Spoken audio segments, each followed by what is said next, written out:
देश की राजनीति में आज दो शब्दों की टक्कर है। एक शब्द हिंदू, दूसरा शब्द हिंदुत्ववादी।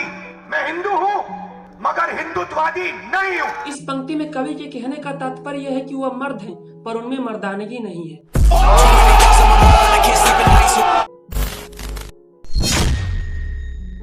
सत्यमेव जयते दोस्तों, अभी हाल ही में देश के मशहूर कॉमेडियन और भाजपा के स्टार प्रचारक हमारे राहुल गांधी का जयपुर में एक शो था। शो का टॉपिक था अनएम्प्लॉयमेंट एंड फार्मर।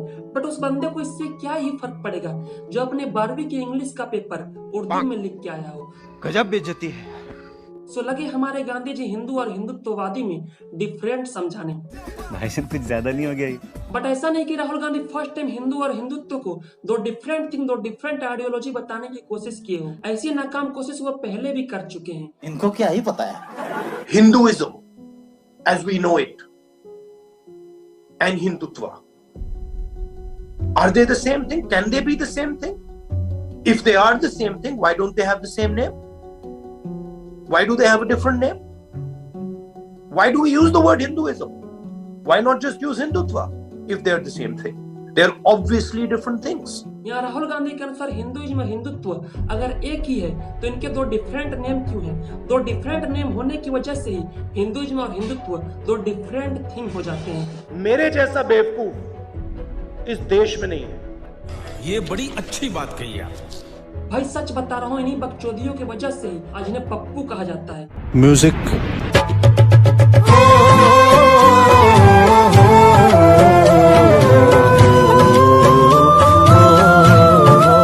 बीजेपी के लोग राहुल गांधी जी को पप्पू क्यों बोलते हैं? तब तो राहुल गांधी को यह भी लगता है कि सोनिया गांधी और एंटोनिया माइनो भी दो अलग अलग लोग होंगे, केजरीवाल और लवणासुर भी दो अलग अलग प्राणी होंगे, अक्षय कुमार और राजीव भाटिया भी दो अलग अलग एक्टर होंगे। अब तो राहुल गांधी को यह भी लगता है कि हिंदुस्तान, इंडिया और भारत भी तीन अलग अलग देश होंगे। मतलब कुछ भी। जनता को आप मूर्ख समझना बंद कर दीजिए। इस प्रकार की बचकाना बातें किसी के गले नहीं उतरती, लोग मजाक उड़ाते हैं। दरअसल हिंदुइज्म की आइडेंटिटी है हिंदुत्व, हिंदुइज्म की प्रोटेक्टर है हिंदुत्व, हिंदुइज्म की स्ट्रेंथ है हिंदुत्व।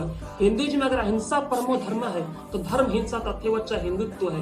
भगवान श्री कृष्ण के शिशुपाल के 100 अपराध माफ करना अगर हिंदुइज्म है तो 101वें अपराध पे अपने सुदर्शन चक्र से उसके सर धड़ से अलग कर देना ये हिंदुत्व है। अपने भक्त प्रहलाद के लिए भगवान विष्णु का प्यार है हिंदुइज्म, तो हिरण्यकश्यप जैसे दानवों के लिए नरसिंह अवतार है हिंदुत्व। अगर हाकिम खान के लिए महाराणा प्रताप है हिंदुइज्म तो अफजल खान के लिए छत्रपति शिवाजी महाराज है हिंदुत्व। हिंदुइज्म अगर शास्त्र है तो हिंदुत्व शस्त्र है।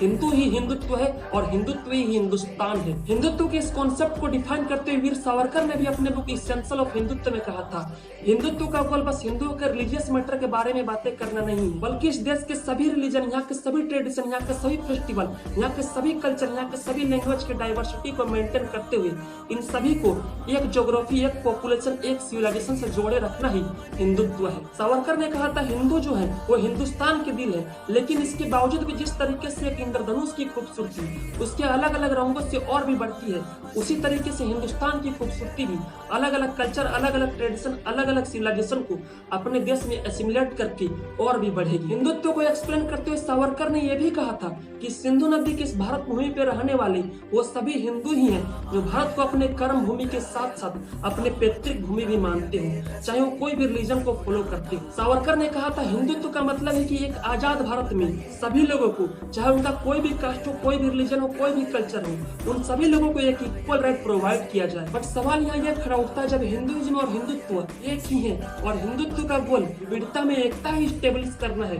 तो कांग्रेस और लेफ्ट विंग के लोग हिंदुत्व को इतना डिफेम करने में क्यों लगे हैं? हिंदुइज्म और हिंदुत्व को दो पार्ट में बांट के डिवाइड करने में क्यों लगे हैं? इस सज्जन को क्या तकलीफ है भाई? क्या तकलीफ है इनको? तो भैया इसके पीछे का रीजन बड़ा ही सरल है, डिवाइड एंड रूल, फूट डालो और राज करो। जोर जोर से बोल के लोगों को स्कीमें बता दे। ये कॉन्सेप्ट डेवलप होता है 1857 के रिवोल्ट के बाद, जहां देश के सभी जाति के लोग, सभी धर्म के लोग, सभी समुदाय के लोग आपस में यूनाइट होकर ब्रिटिश एम्पायर की नींव हिला देते हैं। बट सेंट्रल में एक अच्छे लीडरशिप और अच्छे वार इक्विपमेंट न होने के कारण ये वार भले ही हम हार जाते हैं, बट ब्रिटिशर्स को ये समझ आ चुका होता है कि अगर इंडिया को एक लॉन्ग टाइम तक अपने कॉलोनी बनाए रखना है तो हिंदू और मुसलमानों को आपस में लड़ाना ही होगा, डिवाइड करना ही होगा। इसी कॉन्सेप्ट के अकॉर्डिंग रिलीजन के बेसिस पे लॉर्ड कर्जन ने 1905 में बंगाल का पार्टीशन कर देता है, जहां वेस्ट बंगाल हिंदुओं को दिया जाता है और ईस्ट बंगाल मुस्लिमों को। और आगे चल के हम देखते हैं कि 1947 में इसी कॉन्सेप्ट के बेसिस पे इंडिया और पाकिस्तान का पार्टीशन कर दिया जाता है। और इसी कॉन्सेप्ट के बेसिस पे कांग्रेस आजादी के बाद से अब तक इंडिया अपना पॉलिटिकल दाव खेलते रहा है। गजब टूबीबाज आदमी।